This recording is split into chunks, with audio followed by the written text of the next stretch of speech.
Hi everyone, তোমরা সবাই কেমন আছো? আমি অনেক দিন পর একটা রান্নার ভিডিও করলাম, তো ভাবলাম যে তোমাদের সবাইকে ভিডিওটা শেয়ার করি। তো আজকে আমি রান্না করছিলাম বেগুন আর আলু দিয়ে মাছের ঝোল আর একটা তরকারি। তো চলো কীভাবে রান্না করলাম সেটাই এই ভিডিওতে দেখাবো।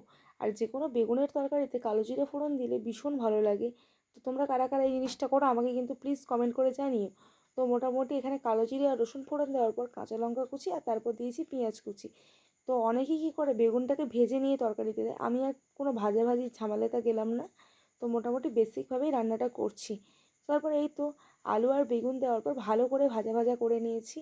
আর এখানে না আমি অল্প একটুখানি নুন দিয়েছিলাম, তোমাদেরকে দেখাতে পারিনি, মানে ভুলে গেছিলাম আর কি। তারপর এই তো এখানে ভাজা ভাজা হয়ে গেলে এখানে দিয়েছি বেশ কিছুটা পরিমাণে টমেটো কুচি, আর টমেটো কুচির উপর থেকে দিয়েছিলাম কিছুটা পরিমাণে নুন, যাতে টমেটোটা ভালোভাবে গলে যায়। আর গলে যাওয়ার পর যে সমস্ত বেসিক গুঁড়ো মশলাগুলো থাকে সেগুলোকেই দিয়ে দিয়েছি।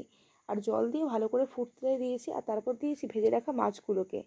এখানে মাছগুলো ভালো করে ফোটার জন্য অন্য একটা সাইডে রেখে দেবো। আর চলো অন্য আরেকটা তরকারি আমি সেখানে করে নিই। তো এখানটায় আমি করছি উচ্ছে আলু দিয়ে মাছের ডিমের একটা তরকারি। তো তার জন্য মাছের ডিমটাকে ভালো করে ভেজে নিয়েছি। আর এই মোমেন্টে না আমাদের বাড়িতে কারেন্টটাও চলে গেছিলো, তো সেই কারণের জন্য ফোনের ফ্ল্যাশ জ্বালিয়েই আর কি ভিডিও করছিলাম। তো রসুন আর পেঁয়াজ কাঁচা লঙ্কা ফোড়ন দেওয়ার পর একটু নুন দিয়ে ভালো করে ভাজা ভাজা করে নিয়েছি। আর এইখানেই দেবো বেশ কিছুটা পরিমাণে ওই যে উচ্ছে আলুটাকে দিয়ে দেবো। তো তারপর এই তো এগুলোকে দিয়ে ভালোভাবে ভাজা করতে থাকবো। ভেবেছিলাম ফার্স্টে উচ্ছেটাকে ভেজে নেবো, তাহলে অনেকটাই তিতো চলে যায়। তারপর ভাবলাম যে চলো অনেকটা দেরি হয়ে গেছে, যখন যেটাতে তাড়াতাড়ি হবে সেটাই আগে করি।